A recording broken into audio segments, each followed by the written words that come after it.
बंधू भगिनी आणि विद्यार्थी बालमित्रांनो, साने गुरुजी कथामालेमध्ये आपणा सर्वांचं हार्दिक स्वागत करते. आज रात्र 41वी भस्ममय मूर्ती.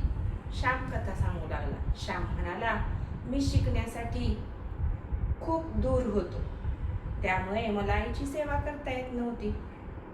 पण आईची सेवा करण्यासाठीच तर मी दूर राहिलो होतो. त्या रात्री माझ्या स्वप्नात आई आली आणि म्हणाली, काय रे श्याम, तू मला भेटायला आला नाहीस? तुला त्यांनी कळवलं नव्हतं का मी आजारी आहे म्हणून? तुझा राग अजून गेला नाही का? अरे, लहान मुलांचा राग तर लवकरच जातो. बर, ये, चल मला भेटायला ये. मी जागा झालो. माझ्या सारखी आई डोळ्यासमोर दिसू लागली. सकाळ झाली. माझ्या जीवाला चैन पडेना. जावं म्हटलं तर 2 दिवस लागतात. बंदरं, बोटी, प्रवास आणि पैशांचा काय उठाठेव करायचा, हा प्रश्न माझ्यासमोर पडला. पण मला काही कळेना. पण मला त्या काळात एक छान मित्र मिळाला होता. नामदेव त्याचं नाव. पांडुरंगावर संत नामदेव जशी भक्ती प्रेम करतात तसाच तोही होता. आम्ही दोघं खूप चांगले मित्र होतो. हृदय आणि मनाने आम्ही दोघं जुळे होतो. माझ्या हृदयात मनात काय चालले ते त्याला न सांगता कळे. त्याच्या हृदयात मनात काय चालले ते मला न सांगता कळे. एवढे आम्ही दोघं एकरूप झालेलो होतो. मग मी नामदेवाशी बोललो. नामदेवाला म्हणालो, अरे, मला आईला सारखं भेटावं वाटते. आई जास्त आजारी आहे का काय? मला खूप त्रास व्हायला लागलाय. पंख असतो तर उडून गेलो असतो, पण पैशाची पण चिंता सतावते. काय करू? नामदेव म्हणाला, अरे, कशाला चिंता करतोस? कालच माझी मनी ऑर्डर आली आहे. 10 रुपये आहेत, तेवढे तुला पुरतील. तू बिनधास्त जा. मग श्यामने गाठोडे बांधले. श्याम आणि नामदेव दोघेही स्टेशनावर निघाले.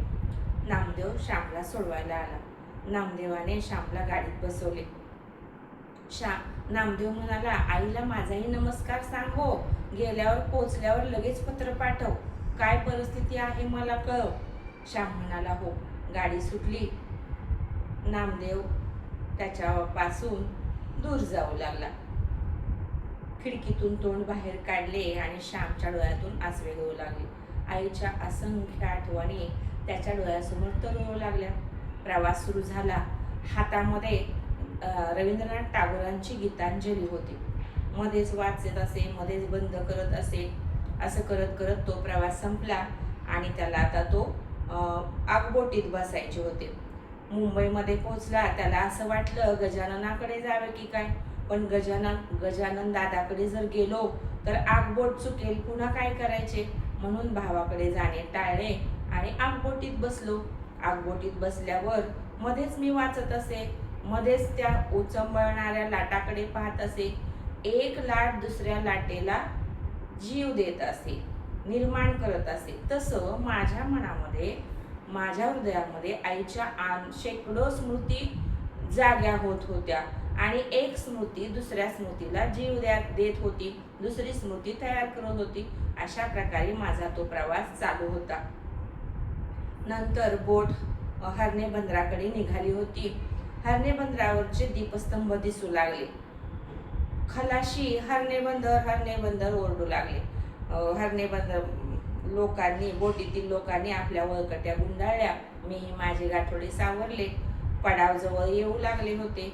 बोटीतून लोक पडावात उतरली. मीही पडावात उतरलो.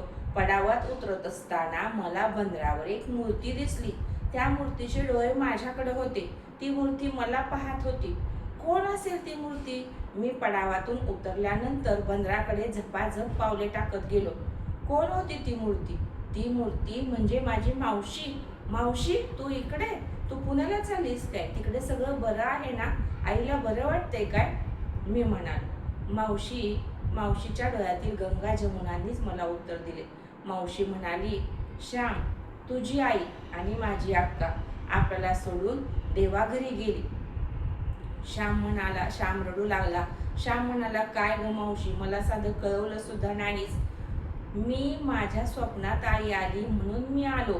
तिला जास्त बरं नाही की काय म्हणून. ती म्हणाली, अरे मी कळवणारच होते, सारखी तुझी आठवण काढत होती, तिच्या डोळ्यासमोर तूच होता, मी कळवणार होते. आई जाईल असं वाटत नव्हतं, पण आई त्याच दिवशी गेली असं मावशीनं सांगितलं.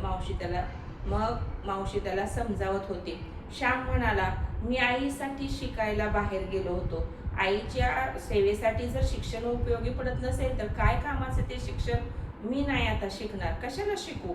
आईच नाही तर? मावशी म्हणाली, अरे असं काय करतो श्याम? तू तुझ्या वडिलांसाठी, भावासाठी, आमच्यासाठी शिक, जगासाठी शिक.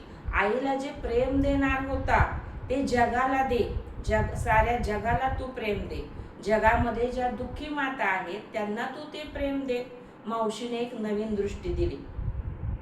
मावशी म्हणाली की उद्या 3रा दिवस आहे, उत्तर क्रियेला तू आलास, तू तिचा लाडका आहेस, अस्थी गोळा करून घेऊन ये, आपण गंगा नदीत टाकू, अशी मावशी बोलत होती. मावशीला मी म्हणालो, अगं तिकडं सगळा अंधार, आता मी तिकडं कसा जाणार? मावशी म्हणाली, अरे अंधार कसा? आईचा मुखचंद्र तिथं नसेल तर वडील हा एक तुझा तारा आहे, पुरुषोत्तम हा एक तारा आहे आणि तुला तिथं जावं लागेल. तू शिकलेला आहेस, तू गीता वाचतोस, तू तिथं जा हो. आणि मावशीनं त्याला बैलगाडी ठरवून बैलगाडीत बसवून दिलं आणि मावशी स्वतः पुण्याला जाण्यासाठी पडावात बसायला निघून गेली. मी बैलगाडीत बसलो. बैलगाडीत बसल्यानंतर आईच्या आठवणीनं माझं हृदय पिळवटून निघत होतं. एकदाची पहाटे बैलगाडी गावाला पोचली. मी गाडीतून उतरलो आणि घराकडे निघालो. जड पावलांनी मी घराकडे जात होतो. पूर्वी एकदा मी असाच पहाटे आलो तेव्हा आई घरामध्ये मंजूळ आवाजात कृष्णाची गाणी गात होती. आता कोण तिथं गाणे गाईल? आता कोण म्हणेल, श्याम तू आलास देवापुढे गोळ ठेवतो? असं मला सारखं मनामध्ये नको नको ते प्रश्न येत होते. वाईट वाटत होतं, पण जाणं भाग होतं. मी घरापर्यंत पोहोचलो. दार ढकललं.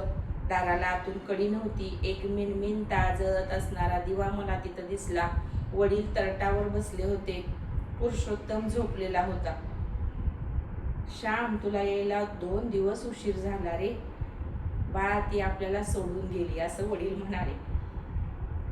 त्यांच्या बोलण्याने पुरुषोत्तम जागा झाला आणि उठून त्यानं अण्णा आला म्हणून अण्णाला मिठी मारली आणि दोघे सगळेच रडायला लागले. तेवढ्यात दुर्वाजी पण बाहेर आली.